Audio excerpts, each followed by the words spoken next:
Hi everyone, welcome back to another A Good Yarn with Carissa video. Today I'm going to be showing you how to finger knit the rib stitch. So at the end it should look very similar to this, hopefully.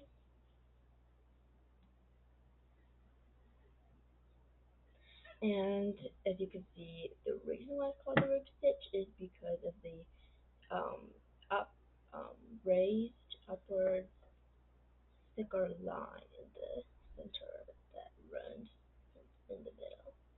So all you're going to need is yarn and your fingers. So start, this really depends on what you want it to look like. So this one I did alternating one. So if you want to do alternating two, it's going to look a little bit different. But like if you were to do alternating five, it would look a lot different. And for this video, I'm just going to be doing the one because I think that would be easier to remember. But remember, you can always do two or three or stuff like that. So we're just going to start. This is how it starts. One regular row for finger knitting. And before you even start watching this video, just exit out of this real quick if you haven't even watched my finger knitting video, because that is the base of most of the stitches. So I've done one row on finger knitting. Now I'm going to do one row of the rib stitch. So just forget that my pinky and my index finger is here. This time we're only focusing on the middle and ring finger. So we're going to go behind the middle finger, in front of the ring, behind the ring finger, and then around the middle finger, and then rest it in the middle of here. So now just pull over the loop as usual. Okay. Now it'll go back between the index finger, and then just do another normal row because it's alternating one, remember? So it's one normal row, one rib stitch row, one normal row, and then a center row. So since I've done one normal row, a rib stitch row, and then one normal row, I'm going to go do the rib stitch row. So repeat that again, and here I'll go back to the floor. So it starts between your index finger and your middle finger. So you go behind your middle finger, in between your middle finger and ring finger, over your ring finger, back around, and then in front of the middle finger, around, and then put the yarn sorry, between these loops, so to rest on these loops, and then just do that. And now, if you still have not gotten used to the pattern, just go back, rewatch this video until you have fully grasped the concept. And just remember, you have to keep this yarn in the middle. If you don't, it's going to end up looking weird. So just don't do it. Um, if you go like this while you're putting the loops over, probably going to end up in a mess, and it's not even going to look like a rib stitch at all. So I'm just going to finish off with one more row. Remember, always end on a regular four-finger knitting row, alright? You have to, otherwise it's going to look weird, like the rib is going to stick out.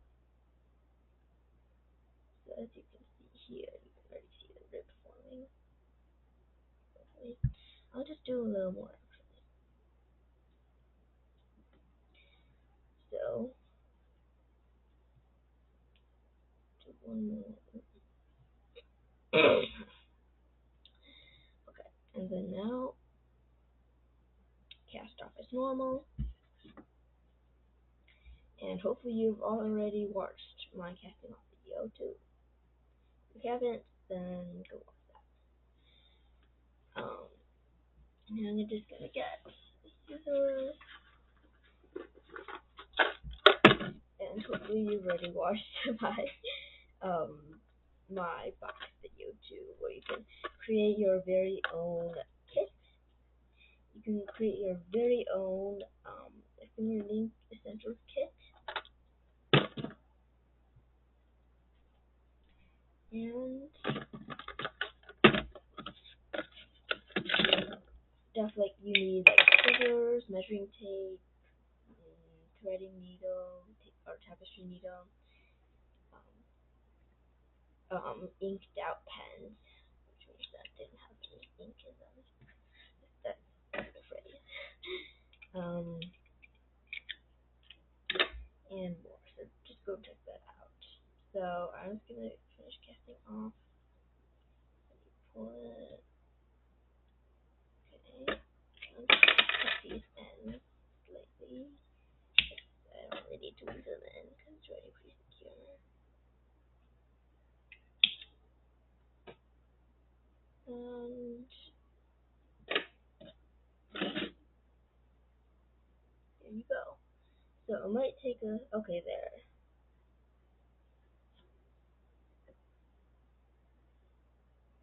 You can see that single rib down. For some reason this one is like much smaller than the other one, but I think it's because I stretched this one out like a lot. So if I just stretch this one a lot too. Now you can see it. See?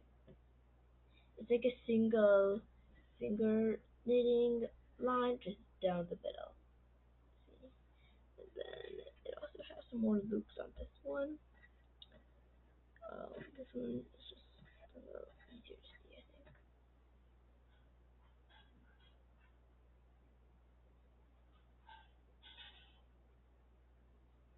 Okay, so thank you so much for watching this video. If you made it to the end,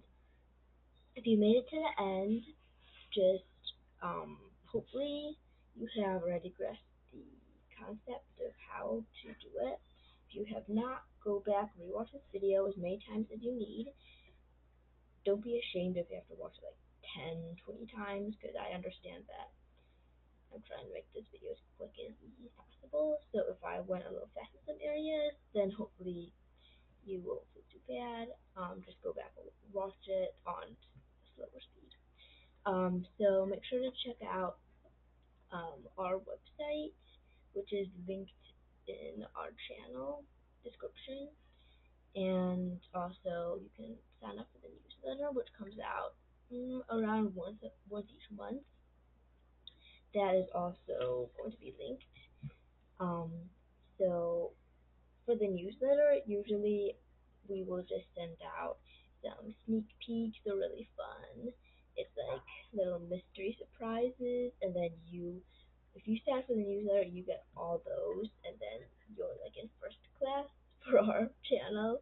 You get free downloadable PDFs, and you can print them out. It's 10-minute craftsman cleanup posters, and some other stuff like that. So hopefully you'll check that out.